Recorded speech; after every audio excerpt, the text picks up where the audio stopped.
Lately we've been having a lot of Pokemon with similar concepts to previous ones. Terapagos seems to play around with multiple types, something that Arceus also had going for it. Eternatus could ban space, and space was always a bit of a bulky thing. We had Hoopa playing with wormholes, but after that we got Ultra Necrozma doing basically the same thing. So things repeat, and they seem to be repeating again. So hey, I'm not so ace trainer, and what about wishes? Let's get into it. You know how it is, when the well starts drying, it's time to bring out the craziest theories that are 99% gonna fail. Like, for example, that Lonely Unknown one from way back, focusing on how Paradox Pokemon were rewritings on existing Pokemon, and Unknown have a long-running theory saying that they might be the ones that quote-unquote write the Pokemon universe. Of course, that one was bound to fail, but that was before, and now we have a new one.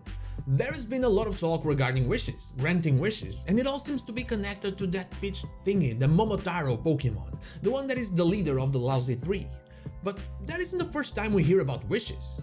Do you guys remember JIRACHI, the Gen 3 mythical Pokemon, also known as the Wish Pokemon? Not this kind of Wish Pokemon, the good kind of Wish Pokemon. And that's one connection right there, easy to make, but there's more. The pitch thingy, the Momotaro Pokemon, not only grants wishes, but it also seems to corrupt the ones that see their wishes granted. Something we can see not only in what happened with the Loyal 3, but also with what seems to be happening with Kieran by the end of the Teal Mask. But one thing is for sure, it seems to be after the Terra Crystals present in Ogerpon's masks. At least that's what seems to be happening. That raises the question, how does it know about them? Sure, the masks started making the rounds, but they're just masks for most people. It's the power of the crystals that actually makes them special. And the power of the crystals, that's kind of a recent thing, we didn't understand that until very recently. Well, the answer for all of that might lie in the mysterious Scarlet and Violet books. In this specific page, we see what looks like a sketch of a peach, which was in Area 0, which is interesting considering that the Pokemon that is likely after the crystals also resembles one. We can't also forget about the power of Terra Energy that can alter the functions of living things, which could be exactly how that Momotaro Pokemon came to be. It just looks like a peach and a Glimmora, so it might be that, the fusion of that through the power of Terra Energy. But where does the wish-granting power come from? Well, when scraping the bottom of the barrel for this theory, I decided to look at the only place I could find some information about this, the Pokédex entries of other Wish Pokemon, and that's JIRACHI. And I gotta say, I was pleasantly surprised with what I found. Most stuff is about the power of granting wishes, which makes sense, but in Pokemon Emerald they tell us that JIRACHI is said to make wishes come true, sure. While it sleeps, a tough crystalline shell envelops the body to protect it from enemies. We know that it sleeps for 1000 years according to other Pokédex entries, but this crystalline shell could be formed by drawing power from its surroundings.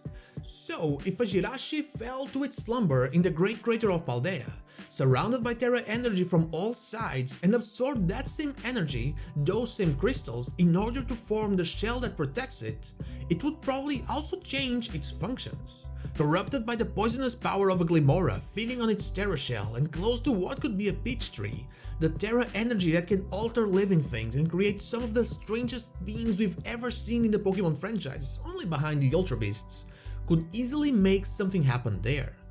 Peach plus Glimmora gives us how it looks, but inside it's a corrupted JIRACHI, using its wish-granting power and its newly gained toxic chains on anyone it sees fit, all in an effort to get back to its place of origin, maybe to try to escape. And that is all I have for you today. It is just a short, crazy and hopefully fun theory trying to foolishly explain the reasoning behind the wish-granting power being back on another Pokemon. But what about you? How do you feel? How do you explain this wish-granting power?